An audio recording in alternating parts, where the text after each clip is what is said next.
Hello' হাই বন্ধুসকল নমস্কাৰ। সকলোৱে শুনিব পাইছা যে আমাৰ যিখিনি চৰকাৰী চাকৰি দৰমহা বাঢ়িব বুলি শুনিব পাইছা। কথাটো সঁচা কথা যে আমাৰ যিখিনি এতিয়া চৰকাৰী কৰ্মচাৰী আছে, অসমতে হওক বা অসমৰ বাহিৰতে হওক, যিমানখিনি আছে আৰু যিমান কৰ্মচাৰী চৰকাৰী সকলোখিনি চবৰে দৰমহা বাঢ়িব। কিন্তু ইয়াত মানে দৰমহা বঢ়াৰো অলপ আছে, মানে ছিষ্টেম আছে দৰমহা বঢ়াৰো। এতিয়া যে বহুতে কৈ আছে যে নিউজতো কৈ আছে যে হয় দুগুণ বাঢ়িব, দুগুণ নাবাঢ়ে একচুৱেলি, এইটো কোৱা কথা হয়। দুগুণ দুগুণ বাঢ়িলেতো ভালেই আছিলে, যে এতিয়া ধৰা তোমালোকে যদি 30,000 টকা পাইছা 26 চনত 60,000 পাবা, তেনেকুৱা কথা নহয়। মানে দৰমহা বঢ়াৰ এটা মানে ছিষ্টেমত যাব বস্তুটো। মানে কি হয়, যিটো দৰমহা বেছিক পে' আছে, গোটেই দৰমহাটো নাচায়। যিটো তোমালোকে মানে যিখিনি চৰকাৰী কৰ্মচাৰী হয় সেইখিনিয়ে যিটো মানে বেছিক পে' পায়, এইটো বেছিক পে'ত মানে এটা পাৰ্চেণ্টেজ দিয়ে, সেই পাৰ্চেণ্টেজটো ইনটু কৰা হয়। তোমালোকৰ যেনেকৈ মানে এতিয়া কোনোবাই যদি মানে বেছিক পে' কাৰোবাৰ আছে 14,000, সেই 14,000 লগত যিটো পাৰ্চেণ্টেজ দিব, সেই পাৰ্চেণ্টেজটো ইনটু কৰিলে যিটো বাঢ়িব সেইটোৱে দৰমহা হ'ব। মই জনাত মানে, মইতো চৰকাৰী কৰ্মচাৰী নহয়, মই ইমানো ভালকৈ নাজানো।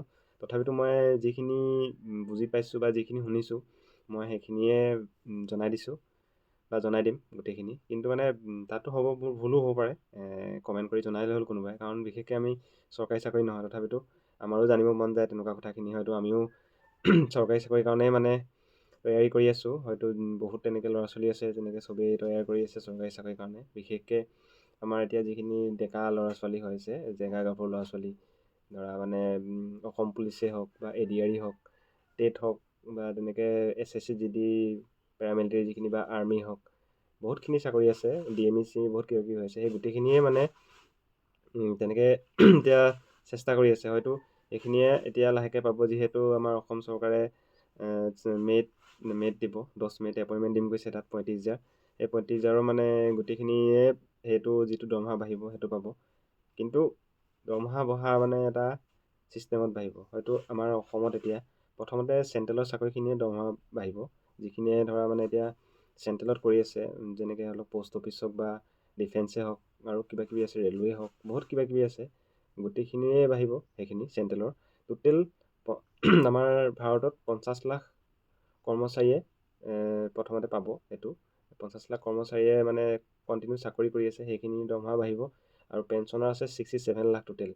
এইখিনি পেঞ্চনৰ মানে এই 8 পে', যোনটো মানে 8 পে' কালি পৰহি আজি দিয়ে আছে নিউজত, এইখিনি মানে 8 পে'টো লাগিব। কিন্তু তাত এটা কথা আছে, কি অকল চেণ্ট্ৰেলৰ হ'ব লাগিব চাকৰিটো, ষ্টেটৰ হ'লে নহ'ব, চেণ্ট্ৰেলৰ হ'ব লাগিব। আৰু আমাৰ ৰেলৱে মন্ত্ৰীজনে পৰহি সকলোকে জনাই দিছে যে এইটো মানে আমাৰ নৰেন্দ্ৰ মোদী ডাঙৰীয়াই এইটো এপ্ৰুভ কৰিছে, মানে এইটো একচেপ্ট কৰিছে যে হয় এইটো দিব লাগিব। এতিয়া পাব কেতিয়া, সেইটো এটা কথা। পাব কেতিয়া মানে পোৱাটো এটা সময় লাগিব। পোৱাৰ সম্ভাৱনা আছে মানে পূৰা কি 1 জানুৱাৰী 2026 পৰা। যিহেতু এতিয়া মানে সেইটোৰ যোনটো 8 পে' কমিশ্যনটো হয়, সেইটো যিটো লাগে মানে এইটো প্ৰত্যেক 10 বছৰৰ মূৰে মূৰে লাগে, 10 বছৰত এবাৰেই লাগে। যেনেকৈ 2016 চনত যোৱাবাৰ 2016 চনৰ 7 পে' কমিশ্যন আছিলে, এতিয়া 8 পে' কমিশ্যন আহিব 2026 চনত। মানে 10 বছৰ হ'ব, 10 বছৰ পাছত 26 চনত আহিব। কিন্তু তাত মানে এটা পাৰ্চেণ্টেজ দিয়া হয়, সেই পাৰ্চেণ্টেজটো হয়তো আমাৰ যিখিনি কৰ্মচাৰী আছে সেইখিনি নেমানিবলৈও আছে। কাৰণ চৰকাৰে এতিয়ালৈকে ডিক্লেয়াৰ কৰি দিয়া নাই যে কিমান পাৰ্চেণ্টেজ দিব।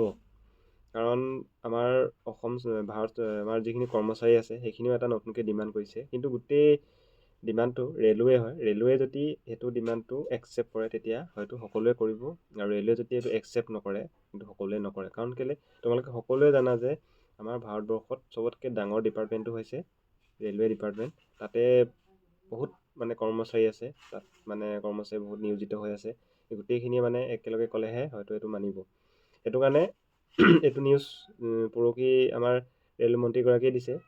তোমালোকে সেইটো নিউজটো নাই পোৱা যদি মই লগাই দিম, বা তোমালোকে চাবও পাৰিবা, একো টেনশ্যন নাই। কিন্তু ভাল কথা এইটোৱে যে তোমালোকে এতিয়া দৰমহাটো বেছি পাবা। আৰু এইটো জানিবলগীয়া কথা যে ভেৰি ইম্পৰ্টেণ্ট, প্ৰথমতে আমাৰ পে' কমিশ্যন কেতিয়া লাগিছিলে, ফ'ৰ্থ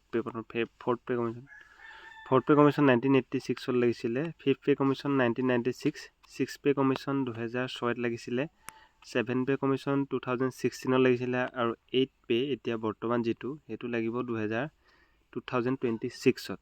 মানে প্ৰত্যেক 10 বছৰৰ মূৰে মূৰে আমাৰ পে কমিশ্যন লাগে আৰু এইবাৰো সেই 26ত 8 পে লাগিব। তোমালোকে এইটো জানিবলগীয়া কথা। চবতকৈ ইম্পৰ্টেণ্ট হৈছে ফিটমেণ্ট ফেক্টৰ। মানে যিমানখিনি দৰমহা বাঢ়িব চবতে ফিটমেণ্ট ফেক্টৰে কাম কৰে আৰু এইটোৱে হৈছে মেইন ফিটমেণ্ট ফেক্টৰ। দৰমহা বঢ়োৱাৰ এইটোৱে মেইন হৈছে। এতিয়া মানে কি হয়, বেচিক পে যিটো পোৱা যায় আমাৰ কৰ্মচাৰীসকলে, চৰকাৰী কৰ্মচাৰীসকলে, সেই বেচিক পে'টোৰ লগত এই যোনটো ছিক্স পে'ত দিছিলে 1.86 এইটো পূৰণ হৈছিলে আৰু 7 পে'ত হৈছিলে 2.57 পূৰণ হৈছিলে, যিটো বেচিক পে' হয়। আৰু এতিয়া 8 পে'ত আমাৰ মানে যিখিনি কৰ্মচাৰীয়ে ডিমাণ্ড কৰিছে যে, কাৰণ যিহেতু মূল্যবৃদ্ধি বাঢ়ি গৈ আছে, সেই মূল্যবৃদ্ধিৰ ওপৰতে পে স্কেলটো এইটো মানে যিটো 8 পে দিব সেইটোতে দিবলগীয়া হ'ব। সেইটো কাৰণে মানে এইবাৰ বিচাৰিছে যে 8 পে'ত 3.28 হওক, কিন্তু সেইটো চৰকাৰে নিদিব ইমান, কাৰণ 3.28 দিলে বহুত দৰমহা হৈ যাব বহুতখিনি মানুহৰ। আৰু মানে সেইফালৰ পৰা মানে শুনামতে দিব 8 পে'টো 2.86 দিয়াৰ এটা মানে কৈ আছে। সেইটো মানে শুনিবহে পাইছে, এইটো কনফাৰ্ম নহয়। সেইটো কাৰণে মানে এতিয়া কোনটো দিয়ে, এতিয়া কোনটো ইম্পৰ্টেণ্ট সেইটো সময়তহে গম পোৱা যাব। কিন্তু 2.86 দিলে অলপমান কমিব আৰু যদি 3.28 দিয়ে অকণমান বাঢ়িব।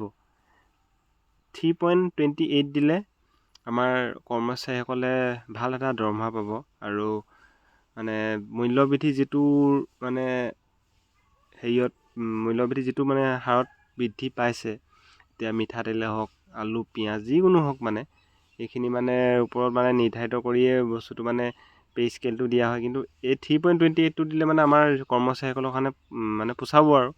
কিন্তু 2.86 দিলে অলপ মানে কমিব, অলপ মানে মূল্যবৃদ্ধিৰ ওপৰত নিমিলিব বুলি আশা কৰোঁ, যিহেতু দিবই যেতিয়া 8 পে। এতিয়া আমাৰ অসম চৰকাৰলৈ আহোঁ। আমাৰ যিহেতু আমি ষ্টেট লেভেলৰ চাকৰিৰ কাৰণে আমি এতিয়া প্ৰচেষ্টা চলাই আছোঁ। আমাৰ যেনেকৈ আমি এতিয়া বৰ্তমান অসম পুলিচৰ ইণ্টাৰভিউ দি আহিছোঁ, আমি ADR দি আহিছোঁ, এতিয়া DMU এপ্লাই কৰিছোঁ, DMU দিম। আমাৰ এতিয়া ইম্পৰ্টেণ্ট যে আমাৰ দৰমহা কিমান হ'ব, আমাৰ কেতিয়া বাঢ়িব, কাৰণ চেণ্ট্ৰেলৰ এইখিনি ডিক্লেয়াৰ কৰিলে হয়তো 26 চনৰ জানুৱাৰীৰ পৰা দৰমহা বাঢ়িব। আমাৰ অসম চৰকাৰৰ কেতিয়া বাঢ়িব আৰু আমাৰ অসম চৰকাৰৰ দৰমহা কিমান পাব, মানে কিমান লাগিব, কাৰণ চেণ্ট্ৰেলৰ দৰমহাটো আমাৰ অসম চৰকাৰতকৈ বেছি অকণমান। সেইটো কাৰণে আমাৰ জানিবলগীয়া কথা যে আমি কিমান পাম। হয়তো মোৰ সম্ভৱ মানে আমি এতিয়া বৰ্তমান যিখিনি আমাৰ থাৰ্ড গ্ৰেডৰ হয় সেইখিনিয়ে পাই আছে, 2021-22ত সোমাইছিলে, সিহঁতে পাই আছে 34, 35 কিবা এটা পাই আছে তেনেকেই। সম্ভৱ সিমানটো, কম বেছি হ'ব পাৰে তাতকৈ। এতিয়া মানে যিটো 8 পে লাগিব, 8 পে হ'লে আমাৰ সেইখিনি চাকৰিয়ালে পাবগৈ হয়তো 40 to 43 তেনেকুৱা এটা পাবগৈ মই ভাবিছোঁ। মানে তোমালোকে হয়তো চবৰে ভাৱনাটো বেলেগ হ'ব পাৰে, কাৰণ এতিয়ালৈকে ডিক্লেয়াৰ কৰা নাই যে কিমান হ'ব। আইডিয়া কৰিছোঁ যে সিমানটো এটা হ'ব পাৰে। সেইটো কাৰণে এতিয়া যিখিনি 35,000 যিখিনি ল'ৰা ছোৱালীয়ে পাব, যেনেকৈ আমাৰ অসম পুলিচৰে হওক, অসম পুলিচৰ যিখিনি ল'ৰা ছোৱালী সোমাব, তেহেঁতি ট্ৰেইনিং এতিয়া 25 চনৰ মে'ত দিব, হ'ব জুন জুলাইত জইনিং কৰিব।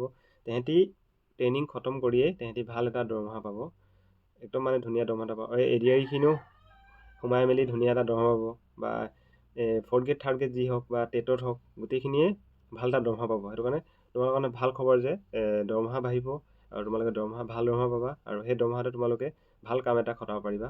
কাৰণ এতিয়া যিটো পাই আছে এতিয়া অলপ কমি গৈছে আমাৰ হেৰিখিনিৰ কাৰণে, ল'ৰা ছোৱালীখিনিৰ কাৰণে। তেতিয়া কিন্তু এটা ভাল দৰমহা পাব। আৰু দৰমহাটো মানে কি হয়, আমাক কেতিয়া দিব, যিহেতু চেণ্ট্ৰেলৰ চৰকাৰৰ 26 চনৰ 1 জানুৱাৰীৰ পৰাই দিয়া কথা আছে, আমাৰ হয়তো জুন জুলাই আগষ্ট তেনেকুৱাৰ পৰা দিব পাৰে। কাৰণ আমাৰ অসম চৰকাৰে এটা হেৰি চাব, সময় চাব, এটা সময়তহে মানে, যিহেতু ইলেকশ্যনো আহি আছে, সেই ইলেকশ্যনৰ হয়তো আগে পাছে মিলাই মেলি এইটো দিব। কাৰণ সময়টো সেইটোৱে ভাল সময়, ভাল সময়ত অলপ মানে পালে হয়তো চৰকাৰো লাভ হ'ব। সেইটো কাৰণে এনে সময় দিব পাৰে, কিন্তু পোৱাটো নিশ্চয় যে পাবাই তোমালোকে, আৰু চিন্তা কৰিব দৰকাৰ নাই। সেইটো কাৰণে যিখিনি এতিয়া চৰকাৰী চাকৰিৰ কাৰণে চেষ্টা চলাই আছা, ভালকৈ পঢ়া, ভালকৈ যিকোনো পঢ়া হওক বা ফিজিকেলে হওক, যি হওক, মানে যিখিনি লাগতিয়াল পৰীক্ষাত সেইখিনি ভালকৈ চেষ্টা চলোৱা আৰু ভালকৈ মানে নিজকে 100% দিবলৈ চোৱা। হয়তো এবাৰ নিশ্চয় পাবা আৰু দৰমহাও বাঢ়িব, ভাল কথা। সোমাই আৰু ভাল দৰমহা এটা পালে নিজৰে ভাল লাগিব। তোমালোকেও ইমান ধুনীয়া এটা দৰমহা পাবা। এতিয়া যিখিনিয়ে পাই আছে সেইখিনিয়েতো পাবগৈ আৰু বাঢ়িবগৈ। আৰু বেয়া খবৰ এটাই যে কি এই যিখিনিয়ে মানে চাকৰি অলৰেডি শেষ হ'ব হৈছে তেহেঁতৰ কাৰণে অকণ বেয়া খবৰ হ'ব আৰু বাদ বাকী তেহেঁতৰ নিজৰ সময়খিনি এনজয় কৰিলে। এতিয়া বাকী নতুনখিনি যিখিনি সোমাব তেহেঁতৰ কাৰণে এইটো এনজয় কৰা সময়। সেইটো কাৰণে ভালকৈ পঢ়া, ভালকৈ তৈয়াৰ কৰা আৰু চাকৰি এটা ল'বলৈ চোৱা। ঠিক আছে, আজি ভিডিঅ'টো ইমানতে শেষ কৰিছোঁ। ধন্যবাদ থাকিলে। ভিডিঅ'টো ভাল লাগিলে লাইক এটা কৰি দিবা আৰু কিবা যদি ভুল হৈছে শুধৰাই দিবা। ধন্যবাদ।